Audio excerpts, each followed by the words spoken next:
क्या हैं 12 ज्योतिर्लिंग के रहस्य। विज्ञान को परंपरा का आधार पहनाया गया है ताकि यह प्रवृत्ति बने और हम भारतीय हमेशा वैज्ञानिक जीवन जीते रहें। जिस संस्कृति से हम पैदा हुए हैं वही सनातन है और विज्ञान भी उस सनातन का अनुसरण करती है। आपको ये जानकर हैरानी होगी कि भारत में महत्वपूर्ण शिव मंदिर केदारनाथ से रामेश्वरम तक एक ही सीधी रेखा में बने हैं। आश्चर्य होता है कि हमारे पूर्वजों के पास ऐसी कौन सी विज्ञान और तकनीक थी जो हम आज तक भी समझ नहीं पाए।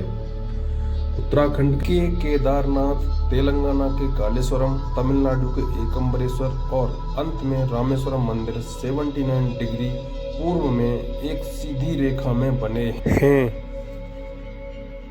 ये सभी मंदिर प्रकृति के 5 तत्वों में लैंगिक अभिव्यक्ति दर्शाते हैं, जिन्हें हम आम भाषा में पंचभूत कहते हैं। पंचभूत का अर्थ है पृथ्वी, जल, अग्नि, वायु और आकाश। इन 5 सिद्धांतों के आधार पर इन 5 शिवलिंगों की स्थापना की गई है। तिरुवन्नमलाई मंदिर में पानी का प्रतिनिधित्व है, आग का प्रतिनिधित्व तिरुवन्नामलाई में है, कालहस्ती में पवन, तो कांचीपुरम में पृथ्वी का प्रतिनिधित्व हुआ है और अंत में चिदम्बरम मंदिर में आकाश का प्रतिनिधित्व है। वास्तुकला, विज्ञान और वेदों का अद्भुत समागम दर्शाते हैं ये 5 मंदिर। भौगोलिक दृष्टि से भी खास हैं ये मंदिर। इन 5 मंदिरों का निर्माण योग विज्ञान के अनुसार किया गया है और एक दूसरे के साथ एक विशेष भौगोलिक संरेखण में रखा गया है। इसके पीछे कोई विज्ञान होना चाहिए जो मानव शरीर को प्रभावित करे। मंदिरों का निर्माण लगभग 5000 साल पहले हुआ था, जब उन स्थानों के अक्षांश को मापने के लिए उपग्रह तकनीक उपलब्ध भी नहीं थी। तो फिर 5 मंदिर इतने सटीक कैसे स्थापित हो गए? इसका जवाब भगवान ही जाने।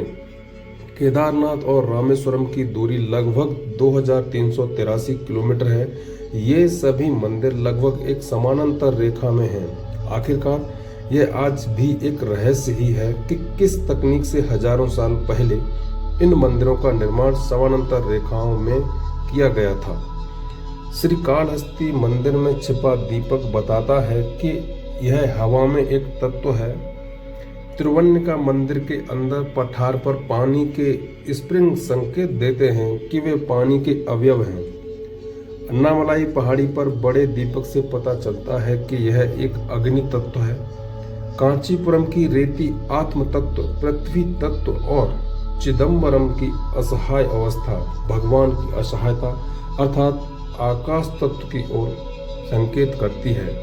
अब यह कोई आश्चर्य नहीं है कि दुनिया के 5 तत्वों का प्रतिनिधित्व करने वाले 5 लिंगों को सदियों पहले एक ही पंक्ति में स्थापित किया गया था। हमें अपने पूर्वजों के ज्ञान और बुद्धिमत्ता पर गर्व होना चाहिए कि उनके पास विज्ञान और तकनीक थी जिसे आधुनिक विज्ञान भी नहीं पहचान सका। माना जाता है कि सिर्फ ये 5 मंदिर ही नहीं बल्कि इस लाइन में कई मंदिर होंगे जो केदारनाथ से रामेश्वरम तक सीधी लाइन में आते हैं। इस पंक्ति को शिव शक्ति अक्षरेखा भी कहते हैं। शायद ये सभी मंदिर 81.31 डिग्री पूर्व में आने वाले कैलाश को देखते हुए बने हैं। इसका जवाब सिर्फ भगवान शिव ही जानते हैं। हिंदू धर्म में कुछ भी बिना कारण के नहीं किया जाता है। सनातन धर्म में हजारों वर्षों से माने जाने वाले उज्जैन को पृथ्वी का केंद्र माना जाता है।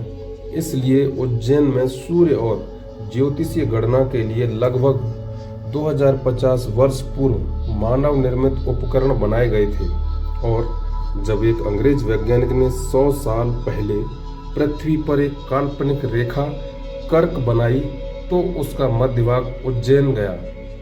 उज्जैन में आज भी वैज्ञानिक सूर्य और अंतरिक्ष की जानकारी लेने आते हैं। स्रोत लेख क्योरा से लिया गया है। दोस्तों, जानकारी अच्छी लगी हो तो चैनल को सब्सक्राइब और वीडियो को लाइक व शेयर करें। धन्यवाद। देवादिदेव महादेव की जय।